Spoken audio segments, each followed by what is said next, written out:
Abbiamo pensato ed ideato ed realizzato un kit chirurgico estremamente semplice, estremamente intuitivo con i passaggi. La tecnica chirurgica che ho sviluppato per l'inserimento degli impianti a largo diametro consiste prevalentemente nell'utilizzo come fresa iniziale di una fresa diamantata, perché l'aspetto più complicato dal punto di vista chirurgico per inserire questi impianti a largo diametro è proprio nella solco tracciante, cioè nella fase iniziale di perforazione, perché noi ci troviamo ad avere un alveolo post-estrattivo e noi dobbiamo inserire l'impianto esattamente al centro dell'alveolo, lì dove c'è il centro dei setti interossei. Quindi con una fresa sottile posso fare il primo foro, ma appena l'ho fatto con la fresa successiva poi la fresa mi scappa a destra e mi scappa a sinistra, mentre con la fresa diamantata riesco esattamente a centrare il foro e soprattutto con la fresa diamantata mi proteggo sia a livello del mascellare superiore per eventuali penetrazioni del seno,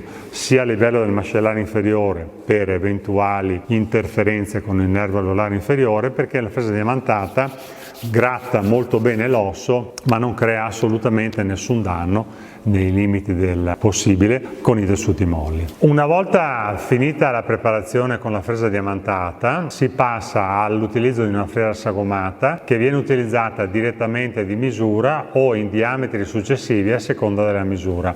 Il compito della fresa sagomata è quella di ricreare esattamente lo spazio all'interno dell'alveolo che poi verrà occupato dall'impianto. L'unica variante di essere valutata è la densità dell'osso, perché una volta passata la fresa sagomata di misura finale va valutato dal clinico se quell'osso ha bisogno di essere maschiato o se si può inserire direttamente all'impianto. Il mio consiglio è di provare ad inserire direttamente l'impianto sempre che durante le fasi di fresatura non si avverta una consistenza ossea molto compatta. Si prova ad inserire l'impianto, se si vede che l'impianto si ferma troppo presto, cioè raggiunge un torque che supera i 50 N in una fase troppo precoce, si rimuove l'impianto, si passa al maschiatore e poi si posiziona l'impianto.